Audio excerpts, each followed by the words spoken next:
Hello everyone, welcome, नमस्ते दोस्तों। आज की इस वीडियो में हम लोग बात करने वाले हैं चाइना के अंदर जो इकोनॉमी में स्लो डाउन आया है उसके बारे में। क्या है इश्यू और इसके पीछे का बैकग्राउंड क्या है और साथ ही साथ इसके क्या एडवांटेज हैं, यानी क्या फ़ायदे हैं, क्या नुकसान हैं, उन सब चीज़ों की चर्चा करने वाले हैं। यानी आपके एग्जाम पर्सपेक्टिव से जो भी चीज़ें इंपॉर्टेंट हो सकती हैं वो सब चीज़ें हम लोग इसमें इंक्लूड करेंगे। दोस्तों, मेरा नाम है मोहित जोशी और आप मुझे देख रहे हैं मंथन आईएएस के इस यूट्यूब प्लेटफॉर्म पर। स्वामी विवेकानंद जी का एक कोट है जो आप हर एस्पिरेंट के दिमाग में छपा बसा होना चाहिए। वो है, उठो जागो और तब तक मत रुको जब तक लक्ष्य की प्राप्ति ना हो जाए। ओके, तो उम्मीद है ये आपको समझ में आ गया होगा और समझ में आना भी चाहिए। अगर आपका कोई भी डाउट है प्रिपरेशन को लेके तो आप मंथन_IAS में इंस्टाग्राम पे मुझे फॉलो करके मैसेज कर सकते हैं। अब हम समझते हैं क्या है इश्यू। ठीक है, जैसा मैंने आपको बताया वहाँ का जो एक्सपोर्ट है, इम्पोर्ट है, काफ़ी ज़्यादा जो है कम हो गया है। इसके अलावा वहाँ पे जो चीज़ों की जो गुड्स हैं उनकी जो कॉस्ट है ना काफ़ी ज़्यादा कम हो गया है। ठीक है, वहाँ पर आपको जो रियल एस्टेट जो सेक्टर है वो काफ़ी ज़्यादा अभी एक टाइम पे बूम कर रहा था, अभी यहाँ पर आप देखोगे काफ़ी ज़्यादा डिक्लाइन देखने को मिल रहा है। वहाँ आपको फ्लैट्स जो है काफ़ी सस्ते मिल जाएंगे इस टाइम पे जाएंगे तो। ओके, तो ये सब चीज़ें क्यों हो रही, क्यों डिमांड इतनी ज़्यादा जो है कम हो गई, जिसकी वजह से जो है कॉस्ट। ठीक है, तो अभी हम लोग चलते हैं बैकग्राउंड के अंदर, चीज़ों को यहाँ पर समझेंगे। सबसे पहले जानते हैं इस वीडियो में हम लोग क्या क्या चीज़ें कवर करें। Why is it slowing down and ये स्लोइंग डाउन हो क्यों रहा है, इसके अलावा बैकग्राउंड क्या है, साथ ही साथ एडवांटेज और डिसएडवांटेज की बात करेंगे इस वीडियो में। ओके, तो यहाँ पर आपको चाइना की मार्केट दिख जाएगी। ठीक है, जहाँ प्राइस काफ़ी ज़्यादा कम हो गया है। प्राइस काफ़ी ज़्यादा कम क्यों होता है, कहीं पर भी कम क्यों होता है, उसका सीधा कनेक्शन होता है एक डिमांड वाले रूल से। ठीक है, एक सप्लाई साइड होती है, एक डिमांड साइड होगी। सब चीज़ें आपने इकोनॉमी में पढ़ी होंगी। यहाँ पर अभी हम डिमांड साइड की बात करेंगे। ठीक है, यहाँ पर डिमांड काफ़ी ज़्यादा कम हो गई है। डिमांड क्यों कम हुई है? डिमांड इसलिए कम हुई है, आपने देखा कोविड पैंडमिक आया था। इसके अलावा रसिया यूक्रेन वॉर चल रहा था। इसके अलावा भी अगर आप चीज़ों को देखेंगे, एनालाइज करने की कोशिश करेंगे तो आपको पता लगेगा वहाँ पर एक कम्युनिस्ट पार्टी है जो वहाँ पर जो कंपनीज हैं, इस तरह से जो बड़ी कंपनीज है उनको फलने फूलने नहीं देती, उनको बड़ा होने नहीं देती। ठीक है, मतलब उनकी मोनोपोली, मतलब उनको लगता है कि आने वाले टाइम पे कंपनीज हो सकता है मोनोपोली कर लें एक तरह से। ठीक है, तो इस तरह की सिचुएशन के कारण, इस तरह की जो इनके आपस में ना इंटरलिंक है ये। ओके, तो इस वजह से यहाँ पर काफ़ी ज़्यादा चीज़ें डिस्टर्ब करी। और अभी हम लोग बात करें कोविड की वजह से क्या इम्पैक्ट पड़ता है। आप देखोगे कुछ टाइम पहले तक ही ना चाइना के अंदर एक लॉकडाउन वाली सिचुएशन थी, बहुत ज़्यादा रिस्ट्रिक्शन थी, क्योंकि आप चाइना के अंदर आप देखोगे दोबारा से कोविड आता है एंड बहुत अभी हालिया टाइम तक ही वहाँ पे जो है बहुत ज़्यादा रिस्ट्रिक्शंस थी चीज़ों को लेके। मैन्युफैक्चरिंग फील्ड पे पूरा बेस है आपका चाइना मॉडल, आपको पता होगा किस तरीके से वहाँ पर मैन्युफैक्चरिंग फील्ड ने एकदम से जो है क्रांति लेके आए थे और इस तरह से वहाँ की जो इकोनॉमी एकदम से बूम कर गई थी।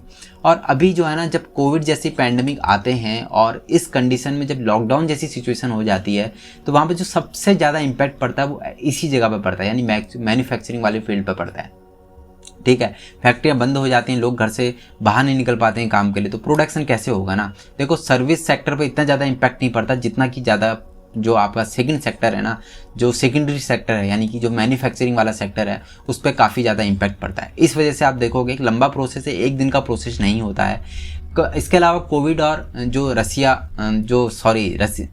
इसके अलावा आप देखोगे ना, जो यूक्रेन रसिया वॉर चल रहा था, इसकी वजह से भी काफ़ी ज़्यादा सिचुएशन इस तरह की हो गई कि वहाँ पर आप देखोगे सप्लाई जो चेन है ना वो काफ़ी ज़्यादा डिस्टर्ब हो गई। ओके, सप्लाई चेन डिस्टर्ब होने की वजह से क्या हुआ, जिन चीज़ों की डिमांड जो है चाइना को थी वो चीज़ें उनको मिल नहीं पाई। इस वजह से भी ये शुरू। वहाँ पे एक चीज़ और देखोगे ना, वहाँ पे जो कम्युनिस्ट गवर्नमेंट है वो कंपनियों को ज़्यादा बड़ा नहीं होने देती है। ठीक है, जैसे आपने एक कंपनी का नाम सुना होगा अलीबाबा, ठीक है, जिसके फाउंडर हैं जैक मा।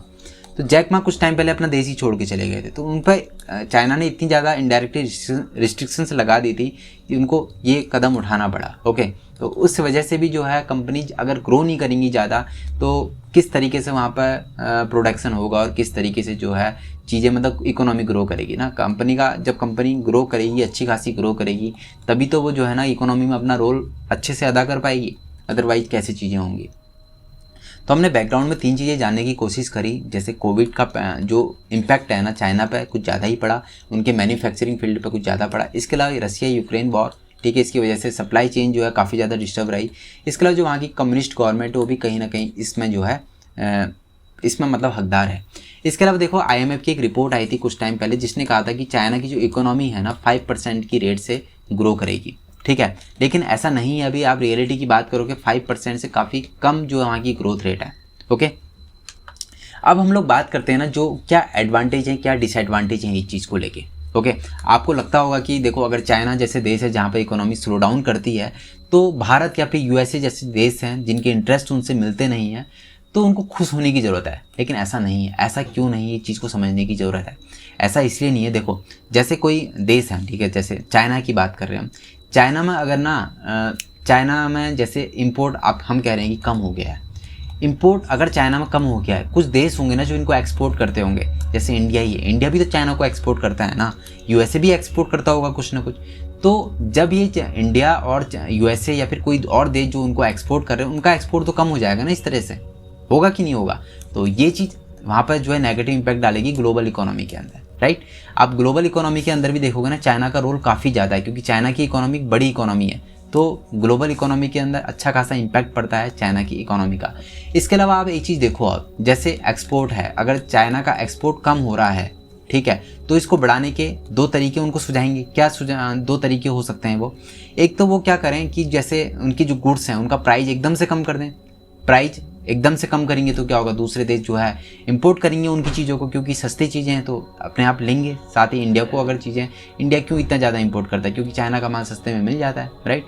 इसके अलावा दूसरा तरीका क्या है कि वो जो अपना एक्सपोर्ट है ना, वो एकदम से कम कर दें, मतलब कि रिस्ट्रिक्शंस लगा दें कुछ चीज़ों पर।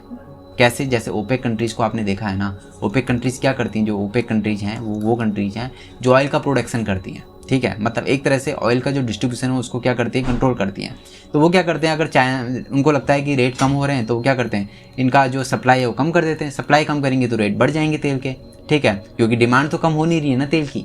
तो इसीलिए जो है वहाँ पर आप देखोगे कि तेल के रेट बढ़ जाते हैं और इस तरह से ओपेक कंट्रीज काम करती हैं। इसी तरीके से चाइना भी कर सकता है। वो क्या करेगा, अपने गुड्स के जो रेट हैं, जो सिर्फ चाइना के अंदर ही, कई चीज़ें ऐसी होती हैं यार कि किसी देश के अंदर ना किसी चीज़ का प्रोडक्शन हाई लेवल पर होता है। प्रोडक्शन बोले तो कई सारी चीज़ें होती हैं, चाइना में ही होती होंगी, ठीक है, उसकी ज़रूरत दूसरे देशों को होगी, तो वो तो वहाँ तो डिमांड रहेगी ना। तो अपनी चीज़ों का अगर ये रेट इंक्रीज कर देंगे इस तरीके से, जो है यहाँ पर अगर इन्होंने कॉस्ट हाई कर दिया, तो इससे क्या होगा, दूसरे देशों पर जो कॉस्ट है उनका हाई हो जाएगा और इस तरह से नेगेटिव इम्पैक्ट पड़ेगा इंडिया जैसे देशों पर।